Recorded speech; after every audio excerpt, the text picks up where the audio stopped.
This conversation with Super Cacti, the perhaps original progenitor of the fan-made BeNeLux Trees project, the people who have been working feverishly to put suggestions into Gaijin to add aircraft and tanks and other things from the BeNeLux nations to War Thunder, took place about a week and a half, almost 2 weeks ago at this point in time.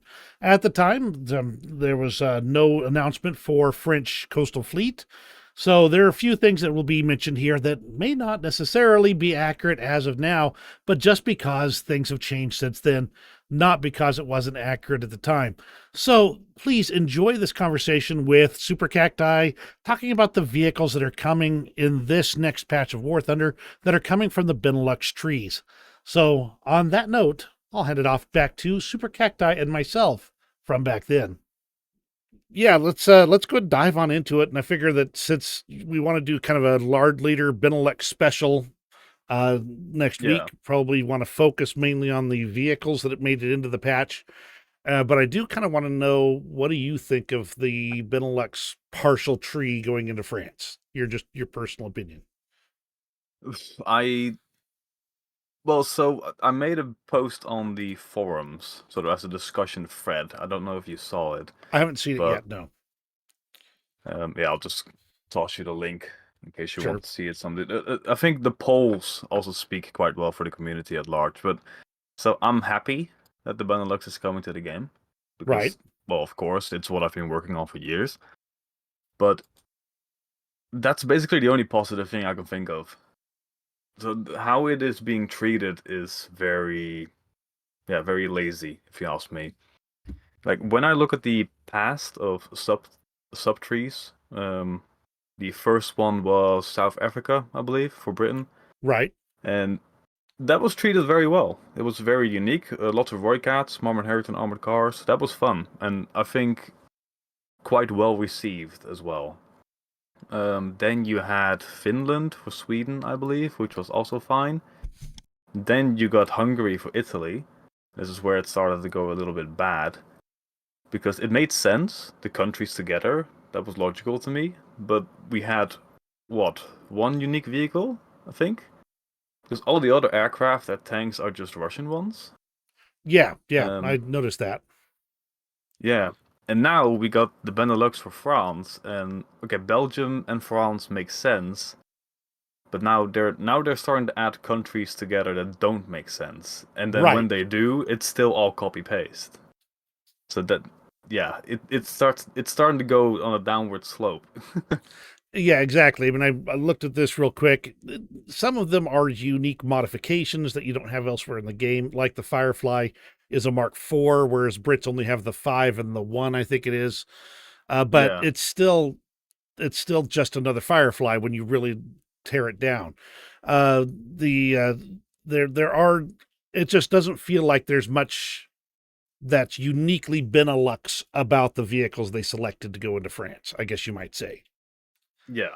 Um, Um and out of the vehicles American they did, stuff they and did French. There's actually a French Mirage in here, that type of thing. yeah.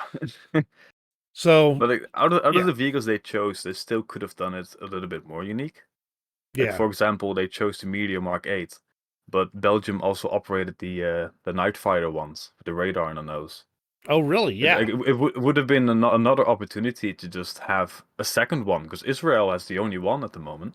right. So you could have had a second one. I do think there's a slight difference. I think the radar nose is longer on the Israeli version, but that shouldn't take long for them to model in. So Yeah, yeah, exactly. Because at this point, most of the physical models were probably just direct copy paste. yeah, So, all right, so let's go ahead and just start at the bottom and go our way to the top here. Gladiator Mark One. Kind of would like to know, is there anything unique about the vehicle that's coming from the Benelux tree compared to the ones that are already in the game or other models? And any thoughts on the vehicle itself? Obviously, because you guys have done a ton of research, and I mean a ton. I've looked through the Benelux trees, a lot more unique vehicles than yeah. what's represented here. So, the Gladiator Mark One. What's special about it? Well, on the outside, it's not very special. It's just a gladiator, but it's the historical significance that is quite cool. because Okay. this was the mainstay for, or like the main fighter for Belgium, together with the Fiat CR42, which is also a shame we didn't get to see that one. Right. Um, but I have heard one thing, like Belgium has their own arms industry. Even Hmm. back then, they had FN Browning. Um, and what I've been told, the Gladiator that the Belgians had should have higher fire rate machine guns than what the British counterparts were. But I don't Oh. think that was modeled from Yeah, I what I saw. suspect. So Let's that's a little bit of a see. shame. 1,000 rounds per minute. Let's see. What is it in the regular Browning here? Of course, understand that we are on the dev server, so all these things um, could be the numbers could change. Just putting Yeah. it that way. Let's see. They have the Gladiator Mark II, so the Mark One is unique in that regard. So it's not showing in the British tree. So I'm gonna go to see customization and X-ray. Yep, same exact fire rate as the British one. So if there was an opportunity missed there, we'll just put it that way. Yeah, so the British ones were 1,000 rounds a minute, you just said? Yep.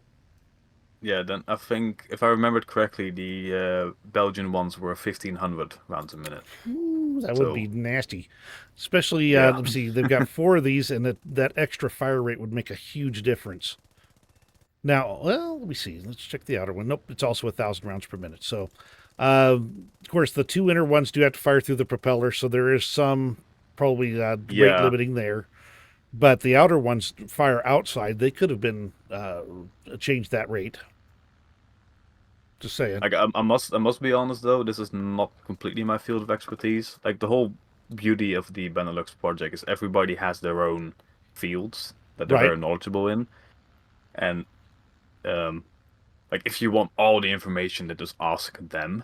I'm Yeah. not trying to be a person that's going to know everything.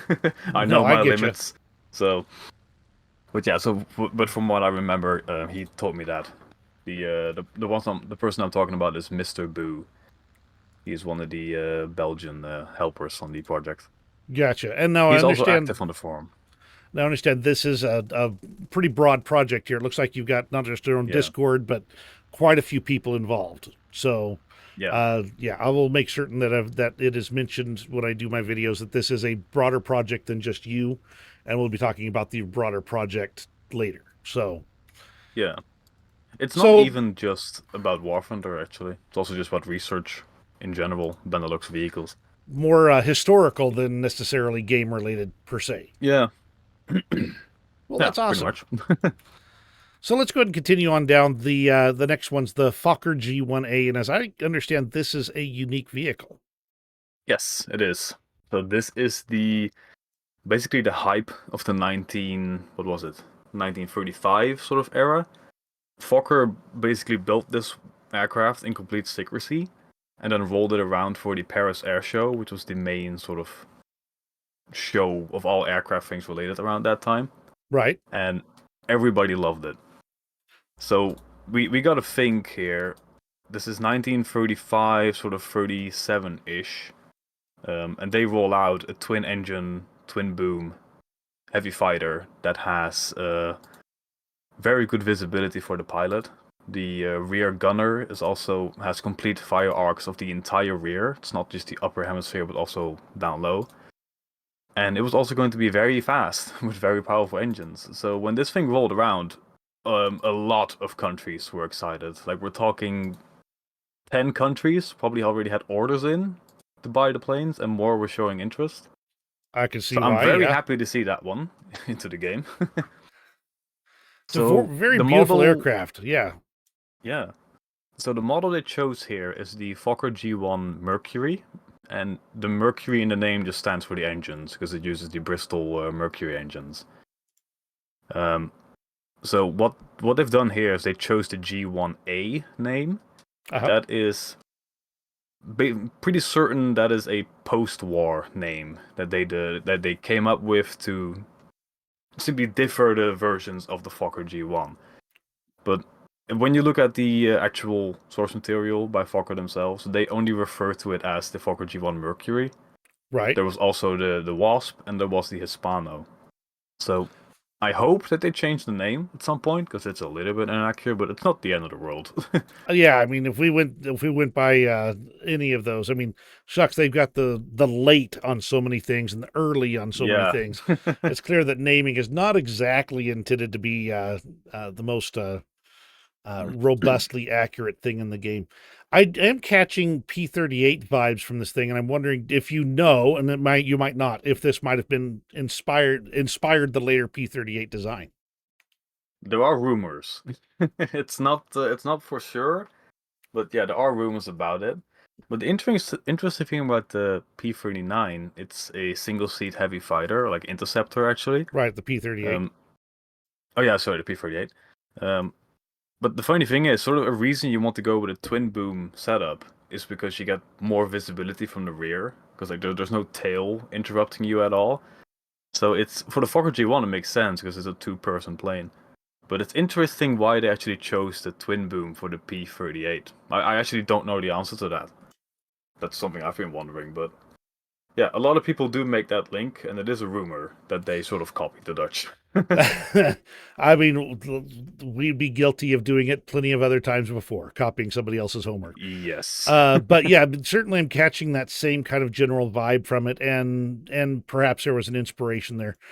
Either way, though, the two person design makes this probably both a larger airplane and gives it a lot more flexibility, I would think, compared to the P38 design, which was primarily intended to be a high speed interceptor design. What Yeah. was this originally designed for here? What was its purpose? Well, Fokker is known for making things for the export market, so they always kept a very broad sort of view on making an aircraft. And this thing, I'm still in the process of researching everything about it. Because Right, you've got the three main variants, but then they're all sort of split up into optional recon versions or dive bombers or specialized long range individual units. scouts. Yeah. And then the Swedish have their own specific design, which was even more powerful with rockets on the wings or optional bombs on the wings. It had the 13.2s in the nose instead of 7.9s. Like, you know, the Swedish ones that just destroy you. Yeah, absolutely, yeah. And the Finnish, they went for a much more ground attack approach. They wanted two 20 mils and four 13.2s all in the nose, Right. with something along the lines of 400-kilogram bombs. The Danish wanted it to be a dive bomber.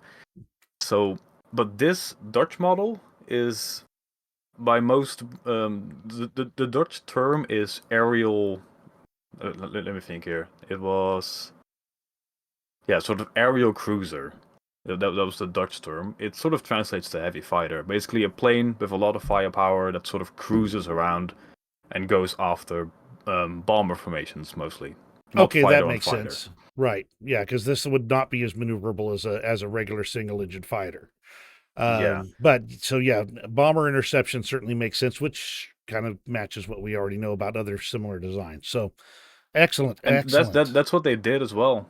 The HE-111s that Germany used at that time to invade the Netherlands, the Fokker Right. G1s intercepted quite a lot of those, among other things like BF-110s and ME-210s, not the 410s, but the 210s. Right. But yeah, See, looks um, like turn time's pretty good. Climb rate, yeah. It looks like this. Yeah, I can see the performance, yeah, especially it's for the era in which it was designed. yeah. And yeah, absolutely, they got a lot of great features going on here. All right, Another let's funny thing, go ahead. there's one funny thing I do. It's also in my suggestion post if you want to reference it later for a video. But according to one of the people that worked in the Fokker factory, when they were deciding the nose armaments, the people in charge said to their designers, whoever can fit the most amount of machine guns in this nose will get that amount in chocolate bars to take home.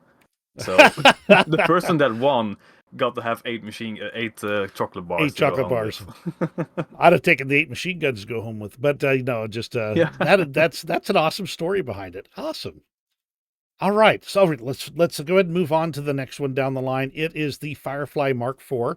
I did take a look in the British tree. They've got the Firefly Mark V and Mark, I think it's one or two. I don't remember right now, but either one, it is not the four. So where'd Yes. this come from? What's unique about it? So the Firefly was used post-war. Right, So during the war, we got a couple of small carriers that were mostly just given to us by the British. But right, after the war, we actually got a dedicated carrier. It was a Colossus class carrier from the British. right. Um, and at first, we operated Sea Furies and Fireflies on those. But I must say, I have not researched the Firefly a lot specifically. Okay. Um, like one of the main thing Gaijin likes to do is just also copy paste the armaments. In turn it buffs most of the aircraft, but I think in case of the Dutch, we probably didn't use all of those British sort of weaponry types. At least for the aircraft I have researched into what we actually carried, yeah, we didn't carry a whole lot. Probably ripped them out and put in their own machine guns and armaments, Yeah, right? Yeah, this says it's got yeah, some Hispano Mark V cannons, 4 of them. yeah, correct. So it So, is the yeah, it is sort of the post-war version of it. So it's a little bit more advanced. But I think all in all, very similar to the one the British have, that Mark 7 or whatever it was. Mark V. Yeah, Mark 5.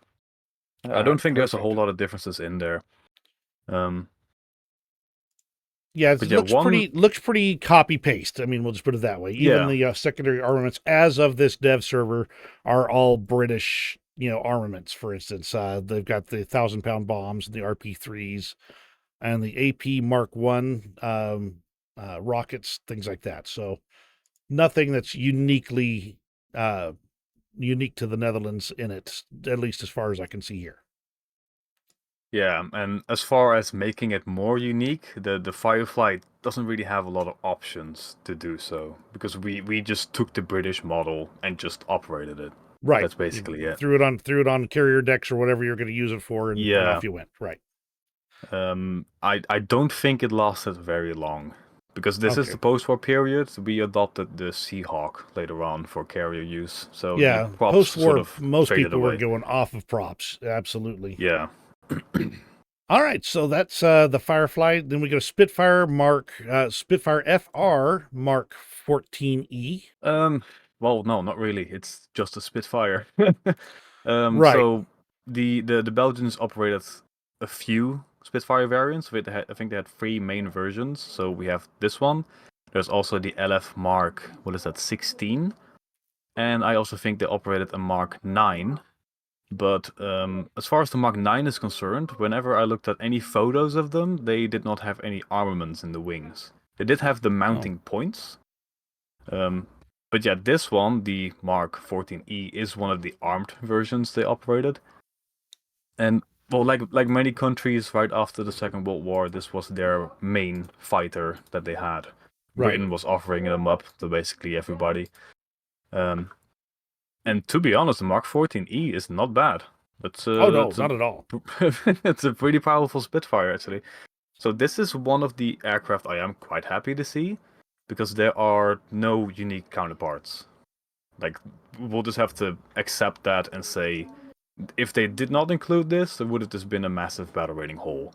So seeing this Right. is nice. Yeah. There's nothing else to shove in this spot, is what it comes down to. No.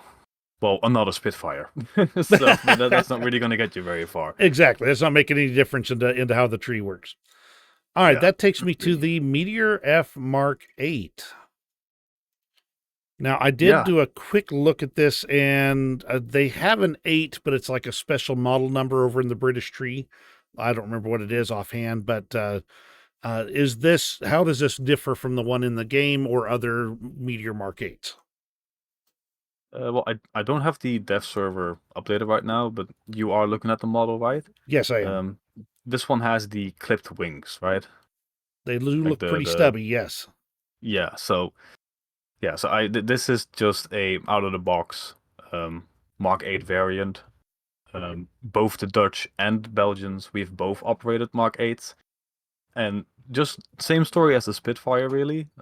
It was time to move to the jet era, and we just accepted any sort of foreign product. And at the time, the Meteor Mark 8 was, well, being offered to quite a lot of countries, I believe. It was all Right. around a pretty good fighter, actually. Yeah, it's pretty decent. But I've played it in game every once in a while, so. yeah, But yeah, like I said in the beginning of this call, I would have actually preferred to see the NF11, the Night Fighter version that Belgium operated. I think it would have been it wouldn't have been a lot of effort to change the Israeli model, because I think the Right. main difference is the radar used. The Israeli ones have a much bigger radar, so the Belgians have a little bit more of a stubby nose, but still quite thick to fit that big radar Right. in. And of course, the cannons are moved to the wing, just like the Israeli one. Um, but yeah, I'm not. Otherwise, it's just a garden variety version of the Meteor, and there was a better option, is what you're saying. Yeah, another really cool one would have been a Dutch Meteor Mark 8. I think there were two in total that have been field tested with a Oerlikon rocket pod under the belly. It's a very smooth, rounded pod that was just permanently on there, and Right. they had something like, I think it was I think around 30 or 50. I can very quickly look in the BeNeLux tech tree. But yeah, so it had a dedicated unguided rocket pod under the belly. That would have been another cool thing to add in, but yeah, they would have had to do a Dutch Mark 8. But then they could Right. have done given that as a modification or something along those lines. Let's have a look. It is. Oh yeah, it's even better than that. It's 76 50 millimeter Oerlikon rockets, all in the belly. That'd So be fun that to mess with. yeah, that would have been fun. But sadly, Absolutely. it's not here. Well, that is true. That's we're dealing with what they're giving us here. All right, so the next Yeah, one down is the Hunter F6. And the only real, I think, is the secondary weapons on this one are just AIM 9Bs, at least correct. at this point in time. So talk to me. What do we got on the Hunter F6? Is this just another standard Hunter? Well, yes, but a little bit of a cool detail is these have been constructed by Fokker, so they were license produced. License produced as Um, opposed to British produced. yeah, as just being they're built in the Netherlands in a Fokker factory instead of in Britain in a Hawker factory. But yeah, as you said, AIM 9Bs, I think they Yeah. were. Um, yeah, so AIM 9Bs. The British model has access to the ASRAMs, the Yes. short range, very accurate missiles. We, of course, did not have those at all. So it's just the AIM 9Bs. Um, you So have the that's dev actually server accurate open. then. Yeah, that That's is historically accurate. accurate. Did it carry What any other other sort weaponry? of. Yeah, well, this is one of the planes I did look into. Right. And well, as far as the things we carried on it is very boring. So just external fuel tanks and AIM 9Bs. So accurate But so far, as far as yeah, what you actually used it with. yeah, I'm gonna guess they did not model the external fuel tanks. But then again, the plane doesn't have an afterburner, so that's not really necessary. It's not a big deal because of the amount of fuel they actually use in game. So yeah, Yeah, absolutely. So yeah, no fuel tanks, but they will probably add them later. That's kind of how Gaijin does. but does the model in game carry any sort of bombs or other No things, bombs, or did just they? AIM 9Bs. Yeah, okay, then that's accurate. Well done, Okay. Gaijin. All right. Let's see. Moving on to the Mirage 5BA. And this, as I recall, is a unique model to this tree, the Belgian one. Yeah, so it's the Belgian model of the Mirage 5. There is an excellent suggestion about that one on the War from the forums, which I am quickly going to open up. But this is one of those planes where I have not really looked all that much into. Right. Um, and another area that is a little bit confusing, or at least to me, because I didn't research it. As far as Belgium is concerned, they used both AIM 9s and Magics at some point. But I do not think the Mirage 5 had Magics. So I think in game right now it only has AIM 9s, if I remember correctly from Correct. the server. Yeah, so that would be accurate. If I look at the suggestion here, it says here AIM 9Bs or AIM 9J, P, or Ns. They're not extremely sure about that. Right. They put the J's on it in the dev server. Thus far, Yeah, at least thus far. This does have access to the SAMP 400 kilogram bombs, including the parachute bombs as well. That's about, and then of course Sneb rockets and this FZ-49 heat rocket, which I don't recall on anything else, but that doesn't mean it's not there. Um, Kind of a mixed bag of different armaments that they stuck on this one. Yeah, I am pretty sure that's actually accurate. All those bombs. The 400 kilogram SAMP bomb. I see it here in the suggestion as well. I also see a BL-755 cluster bomb, but I don't think Gaijin has any cluster bombs in the game yet. But that Not could yet. be an option for the future. Who knows? But We can commit some war crimes while we're at it. Let's yeah, see. but I think a sort of a theme between both the Netherlands and Belgium is we didn't carry a whole lot of ordnance on these sort of aircraft. They were mainly interceptors and fighters. So, like, if you look at Germany, for example, they basically rigged any plane to also be able to carry a lot of bombs. We didn't really very do American that way. that. Yeah, didn't really work out for the F-104s. I think. I think a lot of those No, crashed into the ground. no. Yeah, they tended to become lawn darts instead of aircraft. Speaking of, the F-104 is the next one down the line. Yeah. So, So, yeah, um, just like the Hunter F6, I believe this one is licensed produced by Sapka, a Belgian aircraft manufacturer. Um, But the funny thing here again is the Dutch also operated the F-104G, this time right. licensed produced by Fokker. So they basically had a choice. You could have done the F-104G for the Dutch or the Belgians. They chose the Belgian ones. I mostly don't really see any problem actually. Okay. And as far as weaponry is concerned, I believe the one in game is accurate. Not a lot of bombs, but mainly just interceptor roll. Yeah, it looks like they've got Hydra rockets, Matra bombs, 500-pound bombs, American stuff. Yeah, about what you'd expect from an Yeah, F-104G. So yeah, I mean, looks like it's just got unique handles, and you said it was manufactured a license built, not an American import in that regard. yeah. Nice. And as far as the sort of the Benelux tech tree is concerned, this was one of those planes you also cannot really replace with anything.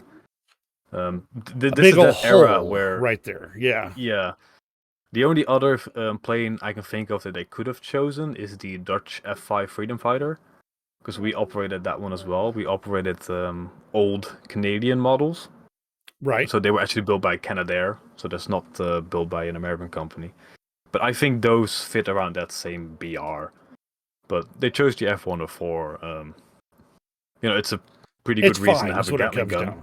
Yeah, Yeah, exactly. Yeah, I mean, we don't have a never lot of planes that carried Gatling guns, so sure, I'm happy. exactly. Got to have one of those in that tree there. All right, and that takes us to a very common site, the F-16A. Yeah. Anything Um. unique about this one, or is it just another? Is this license built? Or is it American built and imported? Well, I'm going to be honest and say this is really not my field. We have some people on the team that looked all the way into the F-16 variants. Right. I didn't. But I have heard, and they also mentioned this in the dev server livestream, that some variants of the Belgian F-16s carried magic rockets, not just AIM-9s. But they were not extremely sure, at least Gaijin is concerned, the model that they chose, they were not sure if that one actually carried it. And I do not know the answer to that either. But that could have been something unique they could have done. Right. If they chose to change the block or the variant, they could have an F-16 with magics. So that is another missed opportunity a little bit. Would have been nice to see that. It's But all yeah, other in than my that, yeah. As far as I'm concerned, if you're going to make a subtree, that subtree should be as unique as possible yeah, compared to any other possible vehicles in the game or in that tree in particular. And so I'd look for those custom things that make it worth being a unique vehicle. And so far, I mean, it's an F-16. The weaponry systems are all American as of this dev server. But having one that had like a different air-to-air missile option would make it interesting and unique. Of course, what else would they have had at the 12.0 battle rating area? Are there other options they could have put in instead? no, I currently have the Benelux Air Tree in front of me. There's nothing like the F-16. So, like you see with a lot of countries, like the Netherlands and Belgium, um, sort of the whole we started to limit the different types of aircraft we use, and everything became much more multi-role, just like the F-16 is. Right. So all we have is F-16s.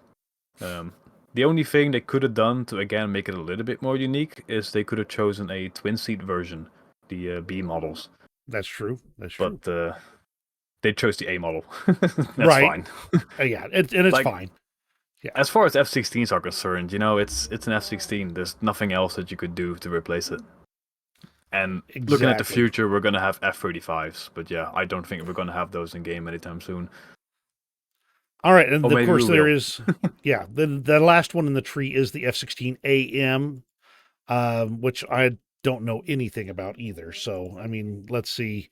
This one does carry like lantern pods and paveways, and it's got the full enchilada for all of the weapons, including AIM 120s and the AIM Yep. 9Ms, Ls, and etc.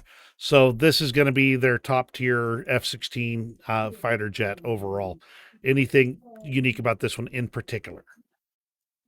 Not extremely unique, but this is basically just a post midlife upgrade F-16. Right. So better systems, better weaponry. Um, but yeah, it's that's basically it, really. Just M a probably better stands for F-16. modernization. Yeah, exactly. Yeah, maybe. I'm not So sure, but maybe.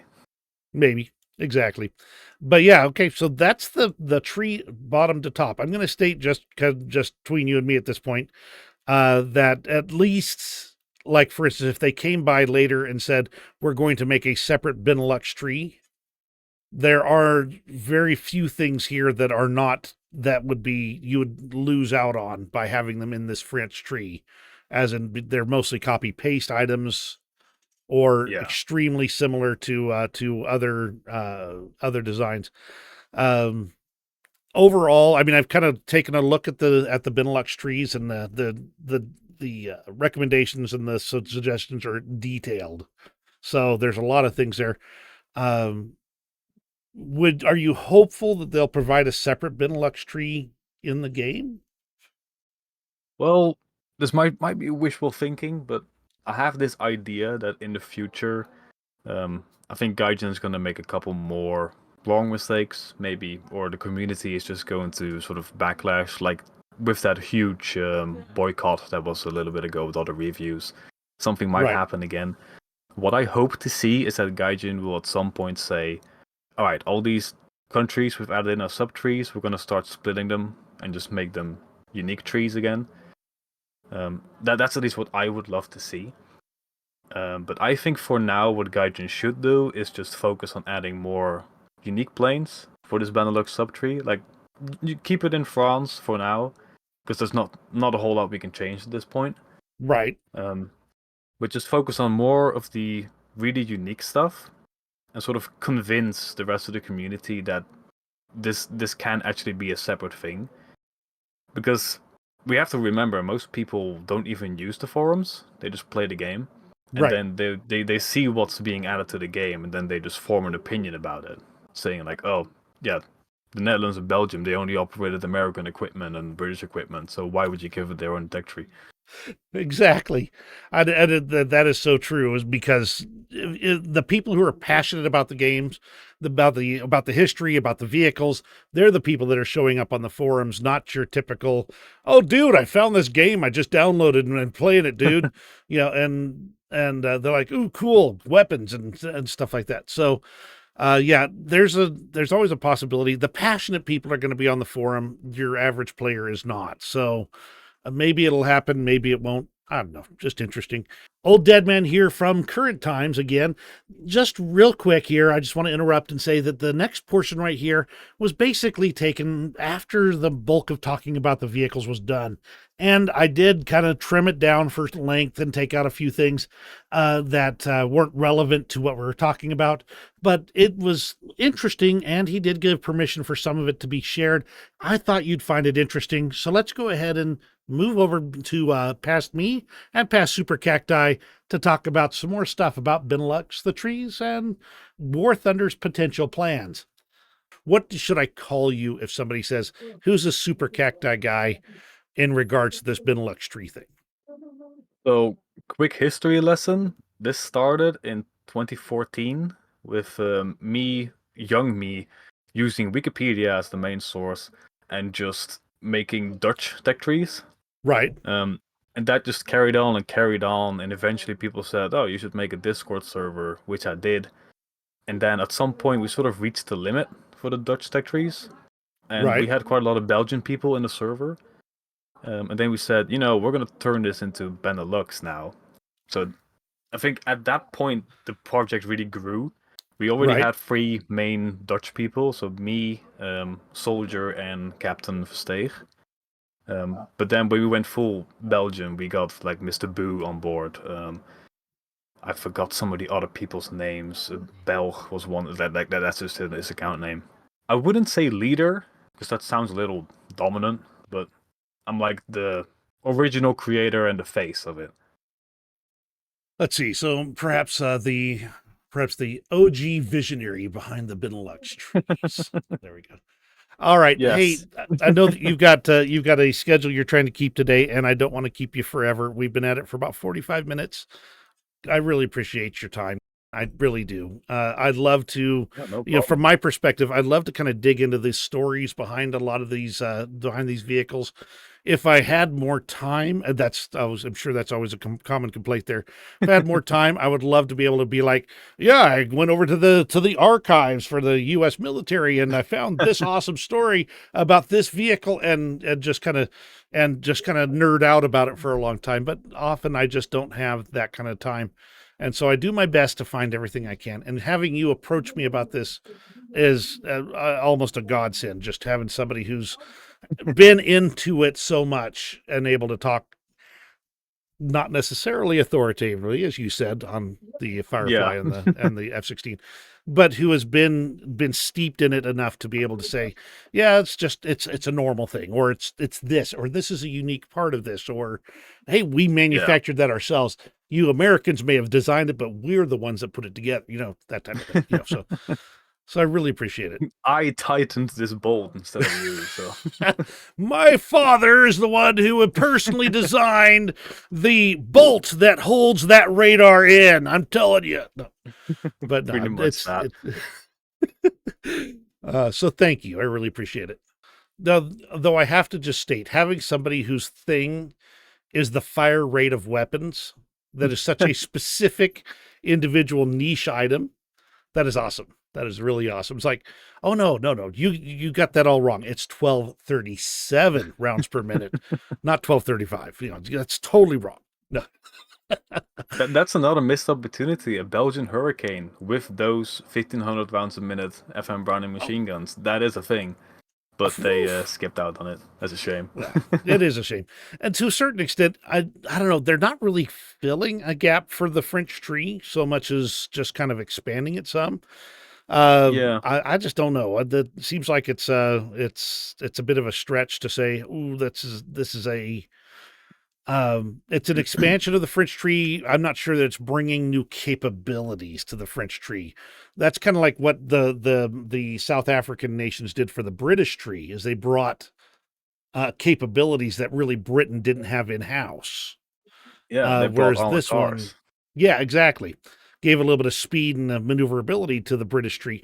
Whereas this seems to just be an expansion rather than necessarily bringing new capabilities to the tree, which is one of the things I think bothers me just a little bit about it, is that as part of the BeNeLux tree, these would be great. These would greatly fill gaps. They would absolutely provide capabilities that you may not have had elsewhere. But for as part of the Yeah. French tree, what's it really doing? What's it really Well, adding to the table? I have a theory about that. Oh, I got to Um, hear this. Now, this is off the I record. think Just curious. no, you can keep it in if you want. Post credit scene. I think the Air Force's tech tree is just a weak link. I think they're doing this for the ground and possibly naval tech tree because the Gaijin is very dead set on not doing anything about the Leclercs. They're not being buffed. Then we're also not getting more Leclercs. Right. But the one thing we Dutch have is a lot of Leopard 2 variants. We have the original pre-series Leopard 2. It's not 2A1, just box standard Leopard 2. Then we went to 2A4, 2A5, 2A6. And now Right. we're operating 2A7s, sort of leased by Germany. So I think that is their main focus for the ground, is to get Leopard 2s into the French territory. And as far as naval is concerned, I don't know what they have planned for French coastal, if they have anything planned at all. But coastal-wise, we have a lot of stuff. Belgium and the Netherlands. And as far as the blue water fleet is concerned, it's only the Dutch really, because Belgium doesn't have a large fleet. But we have a lot of cruisers and more destroyers to add. That's an interesting I theory. think the Air Forces is just the only tech tree that kind of doesn't really add anything. Well, and that could just plain be that they added these items in, just like I said, to expand it, but to give the you're just saying that it gives them the excuse to use more BeNeLux in ground and naval instead. Yeah. You Another thing is it's that about Dutch it's a better CV90. theory than I've got. Yeah. My best theory was that they just needed something to put into France and they were getting bored. Yeah. Maybe that's also it. Maybe they don't have a grand plan. They're just going on instinct. That's it. It's entire. They're just rolling dice out there, going, "Okay, what are we going to do next? Okay, we're putting BeNeLux in France." I want to say thank you to Super Cacti and the BeNeLux Fan-Made Tree Project for spending their time with me to do this video about the BeNeLux vehicles. Absolutely appreciate it. I'll put the link for their server over here if you want to go and join in and have a conversation with Super Cacti or the rest of the BeNeLux project guys. They are great folks, awesome. Just you will enjoy the conversation if you do. And you have a great rest of your day. And we'll see you in War Thunder.